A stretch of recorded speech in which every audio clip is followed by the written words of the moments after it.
الحمد لله وحده والصلاة والسلام على من لا نبي بعده. أما بعد، قال الله تعالى: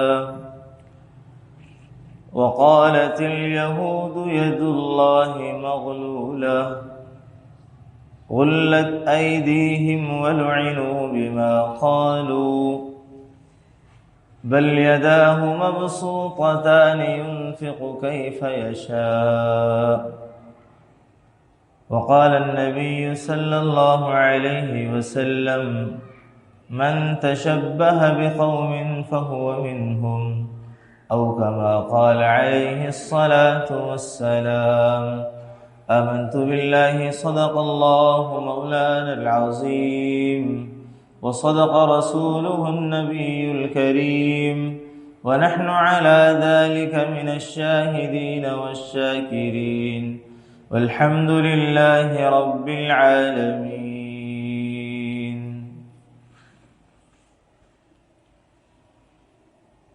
اللهم صل على سيدنا ومولانا محمد وعلى آل سيدنا ومولانا محمد وبارك وسلم. اللهم صل على محمد كما تحب وترضى له. اللهم صل على محمد كما هو أهله ومستحقه. برادران محترم، اللہ تبارک و تعالی نے قرآن کریم ہماری رہنمائی کے لیے نازل فرمایا ہے۔ اس میں اللہ تبارک و تعالی نے ہمیں بہت کچھ تعلیمات عطا فرمائی ہیں، جہاں اللہ نے ہمارے احکامات سے متعلق نماز، روزہ، زکوٰۃ، حج کے احکامات ہمیں دیے ہیں، وہیں اللہ نے حرام سے بچنے کے لیے بھی بتایا کہ حرمت علیکم المیتہ، مردار حرام ہے، خنزیر حرام ہے، شراب حرام ہے۔ بہت ساری چیزیں اللہ نے جہاں جہاں یہ چیزیں بیان کی تو پھر فرمایا کہ گھر میں رہنے کے اصول، وعاشروہن بالمعروف، اچھے انداز سے رہو۔ بہت ساری تعلیمات جہاں اللہ تبارک و تعالیٰ نے قرآن کریم میں ہمیں عطا فرمائی ہیں، وہاں اللہ نے دنیا میں رہنے والے اور بسنے والی قوموں سے متعلق بھی اللہ نے مسلمانوں کو تعلیمات سے آراستہ فرمایا ہے۔ اللہ کو معلوم ہے کہ میں نے کائنات بنائی ہے اور میں نے ہی انسانیت کی رہنمائی کے لیے انبیاؤں کو بھیجا تھا، اور انسانیت بہکتی ہے، اللہ کو نہیں مانتی ہے۔ جس نے پیدا کیا، جو خالق حقیقی ہے، اس کی طرف متوجہ نہیں ہوتی، اس کے لیے اللہ نے نبیوں کا انتظام فرمایا۔ پچھلی قومیں ہلاک ہوتی رہی، نافرمانی اور نبی کی بات نہ ماننے کی بنیاد پر اللہ نے انہیں عذاب دیا، ہلاک کیا۔ مگر اللہ تبارک و تعالی نے جو پچھلی قومیں تھیں، ان قوموں میں سے چند قوموں کو باقی رکھا۔ ان قوموں میں سے چند قوم کو اللہ نے باقی رکھا۔ 3 قوموں کا تذکرہ اللہ نے قرآن میں فرمایا، جس سے یہ معلوم ہوتا ہے کہ یہ 3 قومیں قیامت تک باقی رہیں گی مسلمانوں کے ساتھ، کیونکہ مسلمان، اللہ کے نبی والی امت تو آخر قیامت تک جائے گی، مگر اس کے ساتھ ساتھ جو اہل کتاب کے گزر چکے ہیں، ان میں سے 3 قومیں چلتی رہیں گی۔ ایک یہودی ہیں، ایک عیسائی ہیں، ایک قوم شعیب ہے۔ قوم شعیب وَلَا تَنْقُصُوا الْمِكْيَالَ وَالْمِيزَانَ، کہ ناپ تول میں کمی کرنے والی قوم تھی۔ قوم شعیب میں اس کی بقا کیوں ہے؟ اس کی بقا اس لیے ہے کہ حضرت عیسیٰ علیہ السلام کی شادی قوم شعیب میں ہوگی۔ جب نازل ہوں گے تو قوم شعیب باقی ہوگی تبھی ہوگی۔ یہود اور عیسائیوں کو اللہ نے باقی رکھا ہے، یہ ساتھ ساتھ چلتی رہیں گی مسلمانوں، اور اللہ نے ان کے متعلق قرآن کریم میں مسلمانوں کو تعلیمات سے آراستہ کیا ہے۔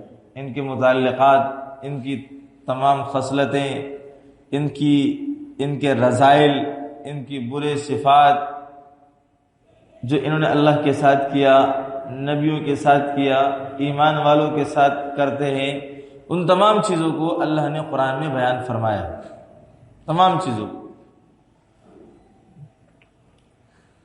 سب سے پہلے اللہ نے یہ سمجھا دیا، دیکھو غیر المغضوب علیہم، یہ وہ لوگ ہیں، ایمان والا اللہ سے ہدایت مانگتا ہے، صراط مستقیم مانگتا ہے، صراط الذین انعمت علیہم، اے رب مجھے ان لوگوں کا راستہ دے دے جن پر تو نے انعام کیا، اس راستے کی ہدایت مانگتا ہے۔ تو وہ کون ہے؟ وَمَن يُطِعِ اللَّهَ وَالرَّسُولَ فَأُولَئِكَ مَعَ الَّذِينَ أَنْعَمَ اللَّهُ عَلَيْهِمْ، جس نے اللہ اور اس کے رسول کی اطاعت کی، فَأُولَئِكَ الَّذِينَ أَنْعَمَ اللَّهُ عَلَيْهِمْ، اللہ نے ان پر انعام کیا۔ وہ کون ہیں؟ من النبیین والصدیقین والشہداء والصالحین، یہ چار لوگ۔ تو جو سیدھے راستے کی دعا مانگ رہا ہے تو گویا ان میں شامل ہونے کی دعائیں مانگ رہا ہے، شہداء، صالحین، صدیقین میں۔ اس کے علاوہ غیر المغضوب علیہم ولا الضالین، اللہ مجھے جن پر تیرا غضب ہوا وہ بنی اسرائیل ہے، یہودی، اور یا اللہ جن کو تو نے بھٹکا دیا، راہ حق سے ہٹا دیا، ولا الضالین، وہ نصارہ عیسائی ہے، ان کے راستوں سے بچا لیجیے۔ دعا مانگ رہا ہے انسان ہر نماز میں، ہر رکعت میں، جتنی رکعتیں دن میں پڑھ رہا، ہر رکعت کے اندر اللہ سے یہی کہہ رہا، غیر المغضوب علیہم، مغضوب قوم والا حساب کتاب ہمارے ساتھ نہ کرنا۔ یہودی مبغوض قوم ہے، اللہ نے اپنا غضب اس پر نازل فرمایا ہے، یہ راندہ درگاہ ہے، پھٹکار والے لوگ ہیں، اللہ کی پھٹکار ہے ان کے اوپر۔ ان لوگوں نے سب سے پہلے اللہ کی گستاخی قرآن کریم میں موجود ہے، انہوں نے اللہ کی گستاخی کی ہے، دوسرے نمبر پر نبیوں کی گستاخی کی ہے، پھر اس کے بعد فرشتوں کی گستاخی کی ہے، پھر اہل ایمان کے ساتھ ان کا رویہ اس کو بیان کیا گیا ہے۔ سب سے پہلی چیز یہ ہے، وقالت الیہود ید اللہ مغلولہ، یہودیوں نے کہا اللہ کا ہاتھ بند ہو چکا ہے، اللہ کے ہاتھ بندھے ہوئے ہیں۔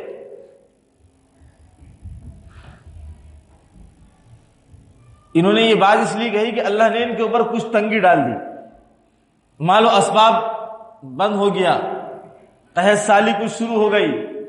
انہوں نے یہ کہا کہ اللہ کے ہاتھ تو بندھے ہوئے ہیں، اللہ تو کچھ دے ہی نہیں رہا، ختم ہو گیا اس کا دینا، فقیر ہو گیا گویا وہ، نعوذ باللہ من ذالک، اللہ تو فقیر ہو گیا۔ قرآن کریم میں دوسری آیت میں بھی اس بات کا ثبوت ملتا ہے۔ تو انہوں نے یہ بات اللہ سے متعلق کہی کہ اللہ کے ہاتھ تو بندھے ہوئے۔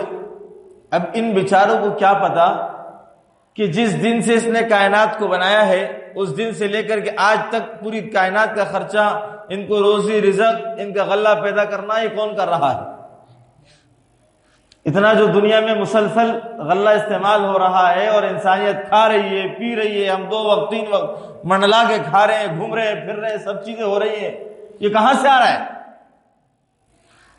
اللہ نے اس قوم کو فرعون سے نجات دے کر کے 40 سال تک من سلوہ کھلایا ہے، اور انہوں نے کہا ہمیں تو دنیاوی غذائیں چاہیے، ہمیں تو پیاز چاہیے، ہمیں لہسن چاہیے، ہمیں مسور کی دال چاہیے، یہ ساری چیزیں قرآن میں بیان کی کہ ہمیں یہ چاہیے۔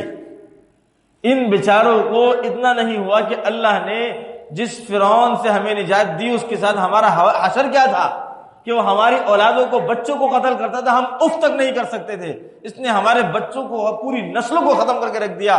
اللہ نے اس فرعون سے نجات دی اور ایسی نجات دی کہ اس کو غرق کیا، تباہ و برباد کیا۔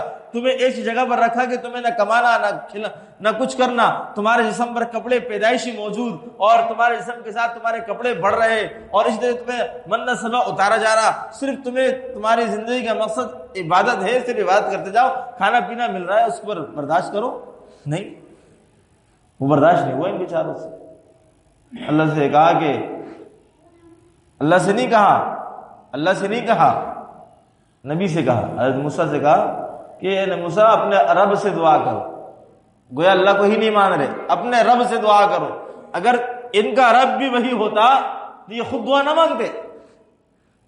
حضرت موسیٰ سے کہنے لگے کہ اللہ نے حکم نازل کیا کہ جہاد کے لیے ان سے کہیں جہاد کرنے کے لیے چاہے، تو کہنے لگے کہ اذهب انت وربك، تو اور تیرا رب چلے جائے، فقاتلا، قتال کرنے کے لیے، انہا ہونا قائدون، ہم تو یہاں بیٹھے ہوئے، ہم تو نہیں جائیں گے۔ ایسی قوم تھی، انہوں نے کہا اللہ کا ہاتھ بند ہو چکا ہے، غلت ایدیہم ولعنوا بما قالوا، اللہ نے ان کے ہاتھوں کو بند کر دیا بس سبب ان کے اللہ پر بہتان لگانے کی وجہ سے اللہ نے ان پر لعنت بھی کر دی۔ بل یداہ مبسوطتان، اللہ نے فرمایا بلکہ اللہ کا ہاتھ تو کھلا ہوا ہے، ينفق کیف یشاء، وہ جیسے چاہتا ہے خرچ کرتا ہے۔ حضرت ابو بکر صدیق رضی اللہ تعالی عنہ یہودیوں کے مدرسے بیت المدارس مدینہ میں جنہوں نے قائم کیا ہوا تھا وہاں چلے گئے، وہاں ان کا ایک عالم فخاص نام کا وہ لوگوں کو درس دے رہا تھا۔ اس نے جب حضرت ابو بکر صدیق رضی اللہ تعالیٰ عنہ کو دیکھا تو کہنے لگا کہ دیکھو ہم تمہارے رب کے محتاج نہیں ہیں، تمہارا رب ہمارا محتاج ہے۔ اللہ نے قرآن کریم میں آیت نازل فرمائی تھی، من ذا الذی یقرض اللہ قرضا حسنا، جو اللہ کو قرض حسنہ دے گا فیضاعف له اجر کریم، اللہ اس کو بڑھا چڑھا کر کے دے گے۔ اللہ کا مقصد یہ ہے کہ دیکھو تم اللہ کو اللہ کے نام پہ صدقہ خیرات زکات دیتے رہو، اللہ تمہیں اس کا بدلہ بڑا چڑھا کر کے دنیا اور آخرت میں دیں گے۔ اللہ نے اس کو قرضے سے تعبیر کر دیا، قرضہ چونکہ واپس کیا جاتا ہے، تو اس کا اللہ نے مقصد یہ بیان کیا کہ دیکھو تمہیں اس میں واپس کروں گا، دنیا اور آخرت دونوں جگہ واپس کروں گا۔ اللہ نے اس کو قرضے سے تعبیر کر دیا۔ انہوں نے کیا کہا کہ دیکھو تمہارے رب نے کہا ہے کہ اس کو قرضہ چاہیے، اس کا مطلب یہ ہے کہ لقد ان اللہ فقیر ونحن اغنیاء، ہم تو مالدار ہیں اور تمہارا رب تو فقیر ہو چکا ہے، تمہارا رب تو فقیر ہو گیا۔ یہ ان کی گستاخی اللہ کے بارے میں، اللہ کو کہہ رہے اللہ کے ہاتھ بند ہو چکے، یا اللہ سے کہہ رہے اللہ کے بارے میں کہہ رہے کہ اللہ تو فقیر ہو گیا ہے اور ہم مالدار ہیں، وہ ہم سے قرضہ مانگ رہا ہے۔ قرضہ مانگنے والا چونکہ غریب محتاج ضرورت مند ہوتا ہے، اس کو قرضے کی ضرورت ہوتی ہے جبھی تو مانگتا ہے، تو اس کا مطلب یہ کہ اللہ ضرورت مند محتاج ہو گیا ہے، وہ ہم سے اس لیے تو پیسے مانگ رہا ہے، قرضہ مانگ رہا ہے۔ حضرت ابو بکر صدیق رضی اللہ تعالیٰ عنہ نے اس کو اسی وقت جب اس نے یہ بات کہی تو زوردار تماچا ایک منہ پر رسید کر دی، وہاں کچھ جھڑپ ہونے لگی، وہاں سے ابو بکر صدیق رضی اللہ تعالیٰ عنہ چلے آئے، فخاص اپنے چند لوگوں کے ساتھ آپ علیہ الصلوۃ والسلام کی خدمت میں پیش ہو گئے۔ اس نے کہا کہ ابو بکر نے اس طرح مجھے مارا ہے۔ اللہ کے رسول نے ابو بکر کو بلایا، پوچھا کہ کیا بات ہے، تم نے اس کو مارا ہے؟ فرمایا کہ اس نے اس طرح کہا ہے۔ اس کے لوگ تھے، وہ تھا کیا جھوٹ بولتے ہیں، ہم نے اس طرح کچھ کیا ہی نہیں، نہ کچھ بولا ہے، تو جھوٹ بول لیں۔ اللہ کو صدیق کی صداقت بچانی تھی نا، اپنے صدیق کی صداقت کو بچانا تھا اللہ نے، کہ میرے صدیق نے سچ کہا ہے اور صدیق نے جو بولا ہے جس وجہ سے مارا ہے وہ صحیح بات ہے۔ اللہ نے قرآن نازل فرمایا، اے جبریل جاؤ میرے صدیق کی صداقت کو بچاؤ، جا کر کے گواہی دو کہ اللہ گواہی دیتا ہے، لقد سمع اللہ، تحقیق اللہ نے سنا، ان اللہ فقیر، کہ اس نے کہا کہ اللہ فقیر ہے، ونحن اغنیاء، ہم غنی ہیں۔ اللہ نے صدیق کی صداقت کو بچایا اور فرمایا کہ دیکھو یہ لوگ یہ بات کہہ رہے، یہ اللہ کے ساتھ اللہ کی گستاخی، اللہ کا استہزاء، اللہ کا مذاق اڑا رہے ہیں۔ ان اللہ فقیر ونحن اغنیاء۔ یہاں تک تو ان کی گستاخی اللہ سے متعلق. اور فرمایا کہ انہوں نے دیکھیں وقالت الیہود عزیر ابن اللہ، یہود نے کہا کہ عزیر علیہ السلام اللہ کے بیٹے ہیں. اللہ کے لیے بیٹا بنا دیا. اللہ کے لیے، یہ اللہ کی گستاخی ہے نا. اللہ پاک ہے، ہر عیب سے پاک ہے. لم یلد ولم یولد، نہ وہ کسی کا بیٹا ہے اور نہ اس کا کوئی بیٹا ہے. ہاں اللہ تو ہر چیز سے پاک ہے، اونگ سے پاک ہے، کھانے سے پاک ہے، پیشاب پخانے سے پاک ہے، ہر چیز سے پاک ذات ہے وہ. یہ تو تمام عیوب ہے جو ہمارے اندر ہے. ہمیں کھانا پینا، پیشاب پخانے، حاجت، ضرورت، یہ ساری چیزیں تو ہماری ہیں. اللہ کو ان چیزوں کی ضرورت نہیں ہے. اللہ تو اونگ سے پاک ہے. لا تأخذہ سنۃ ولا نوم، نہ اس کو اونگ آتی ہے نہ اس کو نیند آتی. یہ تو ہماری صفات ہے، یہ تو سب ہمارے اندر عیب ہوئے. اللہ تو ان چیزوں سے پاک ہے. اور وہ کہہ رہے کہ وقالت الیہود عزیر ابن اللہ، عزیر اللہ کے بیٹے. یہ اللہ پر بہتان ہے، یہ اللہ کی گستاخی ہے. یہ 3 آیات میں نے آپ کے سامنے کہیں بیان کی کہ یہ 3 آیات ہی صرف کافی ہیں کہ اللہ کی گستاخی کو بیان کرنے کے لیے کہ یہود اللہ کے اتنے بڑے گستاخ ہیں. پھر انہوں نے نبیوں کے قاتل بھی ہیں اور نبیوں کے گستاخ بھی ہیں. ذالک بانہم کانوا یکفرون بآیات اللہ، انہوں نے اللہ کی آیتوں کا انکار کیا.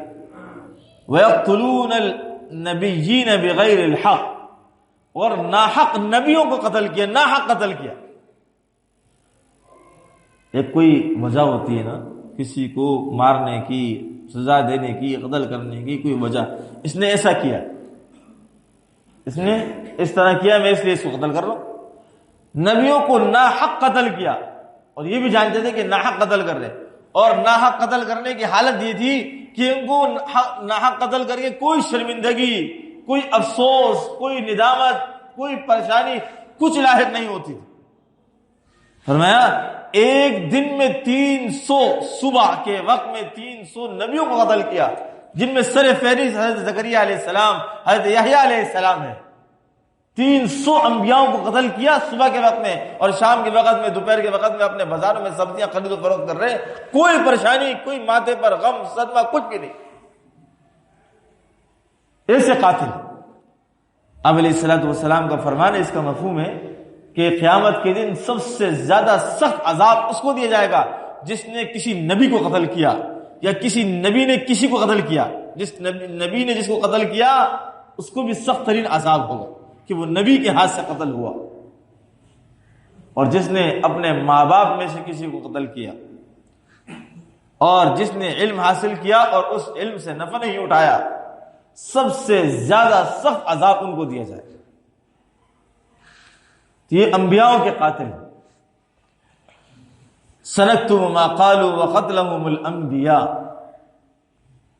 اللہ نے فرمایا ہم نے لکھ لیا ہے. انہوں نے اللہ کو فقیر اور اپنے آپ کو غنی کیا.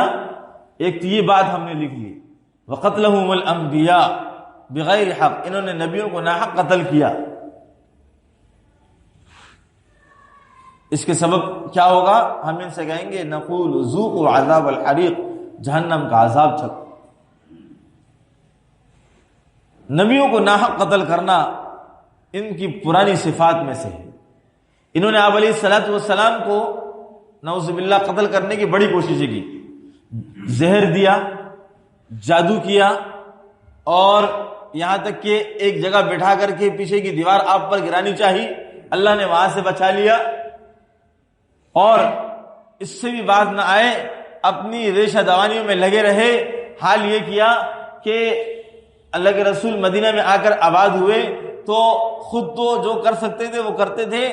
مکہ کے مشرکین کو ساتھ ملا کر کے کوششیں کر کے ان کے ذریعے سے مسلمانوں پر جنگ مسلط کرواتے. یہ سارے کام یہودیوں کے ہیں. غزوہ خندق کا سبب کیا ہے کہ یہودی نے جا کر کے مشرکین مکہ کو ابھارا. مشرکین مکہ نے سارے عرب کو جمع کیا اور مل کر کے آ کر کے اللہ کے رسول کے خلاف جنگ کے لیے تیار ہوئے. غزوہ خندق کا سبب یہ یہودی ہے. اور تیسرے نمبر پر یہ فرشتوں کے دشمن ہیں. من کان عدوا للہ وملائکتہ، جو اللہ کا دشمن ہے ملائکتہ اور ملائکہ کا دشمن ہے، ورسولہ اور رسولوں کا دشمن ہے، وجبریل ومیکال جبریل اور میکائیل کا دشمن ہے، فإن اللہ عدو للکافرین۔ تو یہ ایسے لوگ ہیں کہ یہ سب کے دشمن ہیں۔ یہودی ایسی قوم ہے جو ہر چیز کے دشمن ہے۔ اللہ کے رسول نے انہیں دعوت دی، یہ کہتے تھے کہ اگر حضرت جبریل علیہ السلام وحی لاتے ہیں، چونکہ یہ ہمارے نبیوں پر بھی وحی لائے ہیں اور ہمارے اوپر سخت سے سخت احکامات لے کر آئے، ہمارے اوپر عذاب اس نے لائے ہیں، تو ہماری دشمنی ہے اس سے۔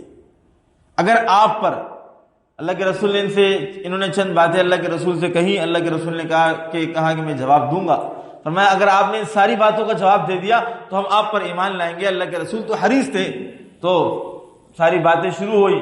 جب اللہ کے رسول ساری باتوں کا جواب دیتے گئے، آخر میں جب انہوں نے بات ذکر آیا کہ یہ سارے وحی جو ہے حضرت جبریل علیہ السلام لے کر آتے ہیں، فرمایا ہم آپ کی بات نہیں مان سکتے کیونکہ جبریل سے ہماری دشمنی ہے۔ حضرت میکائیل اگر لے کر آتے تو ہم پھر ایمان لے آتے، کیونکہ وہ رحمت کے فرشتے ہیں، وہ بارش لے کر آتے ہیں، رحمت لے کر آتے ہیں۔ اگر وہ آپ پر وحی لے کر آتے تو ہم پھر آپ پر ایمان لے آتے۔ آخر میں یہ بات نکال لی انہوں نے۔ اب قاصد کا کام ہوتا ہے پیغام پہنچانا۔ حضرت جبریل علیہ السلام قاصد ہیں، پیغام کو دیکھا جاتا ہے کہ پیغام بھیجنے والا کون ہے، قاصد کو نہیں دیکھا جاتا کہ کون لے کر آئے، قاصد کو نہیں دیکھا جاتا، پیغام بھیجنے والا اور اس کا پیغام دیکھا جاتا ہے کہ پیغام کیا ہے اور پیغام بھیجنے والا کون ہے۔ قاصد کا کام تو پیغام پہنچانا ہوتا ہے۔ حضرت جبریل کا کام آسمان سے زمین تک اللہ کا پیغام پہنچانا ہے، تمام انبیاءوں تک اللہ کے پیغامات کو پہنچایا ہے، ان کا یہ کام ہے۔ اب انہوں نے ان سے بھی دشمنی اختیار کی کہ یہ ہمارے اوپر سخت احکامات عذابات لے کر آئے۔ یہ ان کی حرکتیں رشدہ وانی کیا ہے؟ اللہ نے فرمایا کہ وہ جبریل، یہ اللہ کے بھی دشمن ہے، رسولوں کے بھی دشمن ہے۔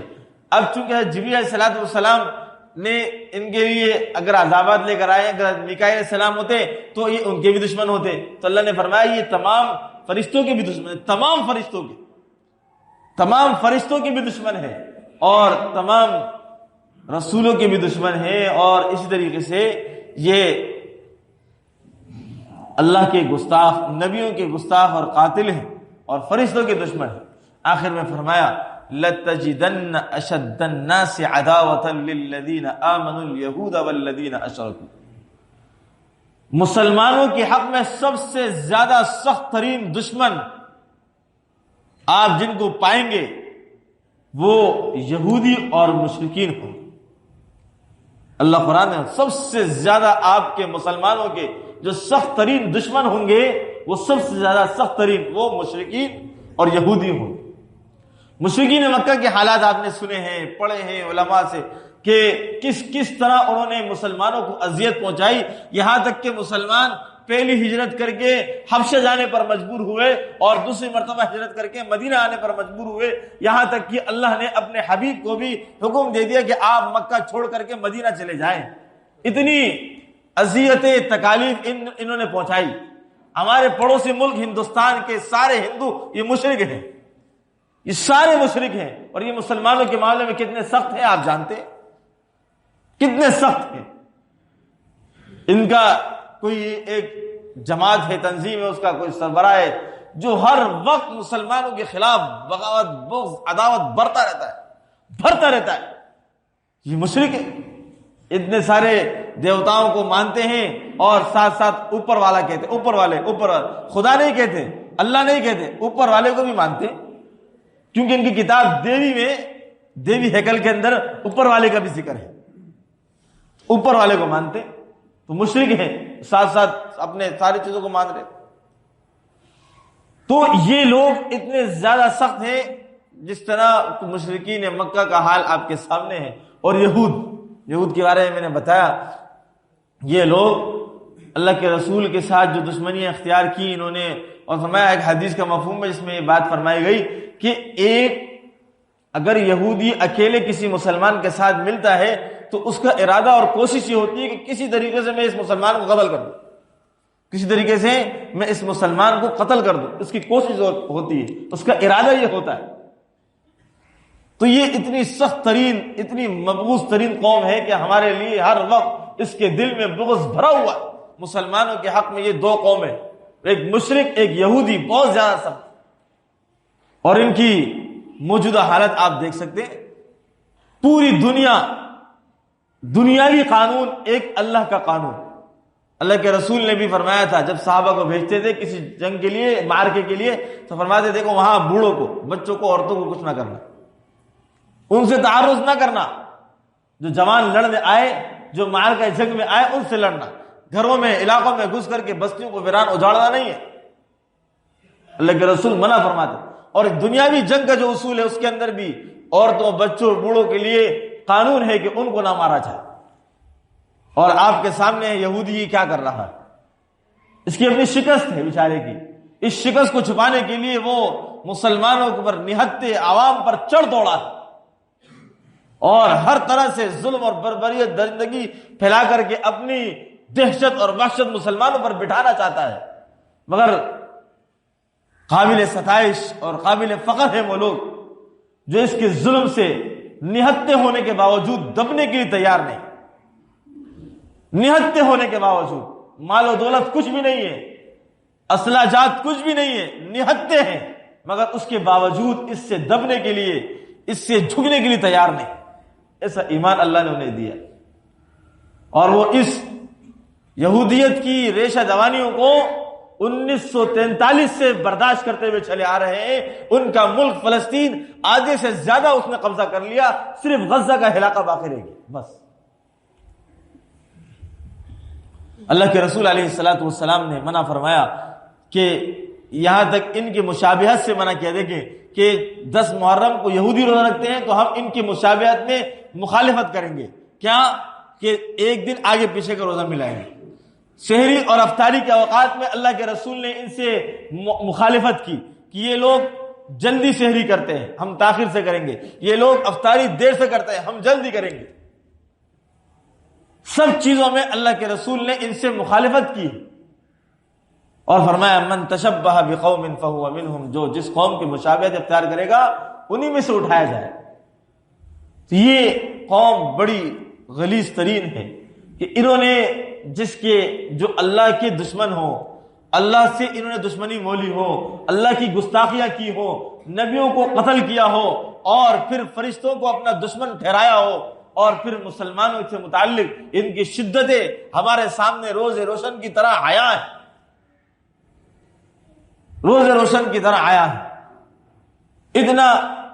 اتنا ظلم، اتنی بربریت کوئی نہیں کرتا کہ عام مسلمان، عام شہری کو بھی قتل کیا جائے، مگر افسوس ہے اس بات پر کہ ساری دنیا اور بالخصوص اسلامی ممالک خاموش تماشائی بن کر صرف مذمتی قرارداد تک محدود رہ کر کے اپنے آپ کو یہ سمجھ رہے ہیں کہ ہم نے بہت بڑا کمال کر دیا، اور اس کے تمام حریف، آج بھی کتابوں میں تفسیروں میں یہ بات لکھی، یہودی خود کچھ نہیں کر سکتا، اس کو ساری سپورٹ عیسائی کرتے ہیں، امریکہ عیسائی ہے، وہ پوری سپورٹ میں کھڑا ہے، اور اسی طریقے سے کینیڈا، اس نے اس کی پوری مدد، ہیلپ، دنیا کے وہ ممالک جو اس کا ساتھ دے رہے، زبان سے نہیں، کلام سے نہیں، ہتھیاروں کے ساتھ، تمام تر چیزوں کے ساتھ ساتھ دینے کے لیے کھڑے، تیار ہیں، ہر چیز فراہم کر رہے ہیں۔ آج ہمارے مسلمان خاموش تماشائی بن کر کے دیکھ رہے ہیں۔ اللہ کے رسول نے فرمایا تھا نا کہ تمہاری تعداد بہت زیادہ ہوگی، مگر تمہارے دلوں میں وہن کا مرض ہوگا کہ دنیا سے محبت اور موت سے نفرت ہوگی، آخرت سے نفرت ہوگی۔ تو دلوں میں، جب دنیا میں دل میں محبت ہے دنیا کی، تو ہمیں موت تو محبوب نہیں، اور صحابہ تو محبوب رکھتے تھے موت کو۔ تو میرے عزیزو، ہمارے لیے ان تمام چیزوں کو سامنے رکھنے کے بعد جو کچھ ہم کر سکتے ہیں، علماء سے ہم نے سنا کہ جو آدمی اس وقت اپنی ذات سے فلسطین اور مسجد اقصیٰ کے لیے جو کر سکتا ہے، زبان سے، اپنی تحریر سے، اپنے الفاظ سے، اپنے جان سے، اپنے مال سے، جو کچھ کر سکتا ہے، جو وسائل ذرائع اس کے پاس موجود ہیں، وہ ان کو بروئے کار لا کر کے اس کام کو سر انجام دیتا رہے۔ اور علماء فلسطین فرماتے ہیں وہ بھی ان کے ساتھ تعاون کرنے والے اور مسجد اقصیٰ کی حفاظت کرنے والوں میں شامل ہو جائے گا۔ تو اس میں سب سے پہلا کام ہماری زبان، ہماری زبان ان کے حق میں دعائیں کرتی رہے، ہمارے مال سے ان کے ساتھ تعاون ہوتا رہے، اور تیسرا اور بڑا کام اور جو ہدف کے طور پر ہے، نشانے کے طور پر ہے، وہ یہ ہے کہ اسرائیلی اور جتنی یہودی مصنوعات ہیں ان تمام مصنوعات کا مکمل بائیکاٹ ہوتا رہے، ہم کرتے رہے، ہماری مائیں بہنیں اپنے گھروں میں ایسی چیزوں کو نہ آنے دیں۔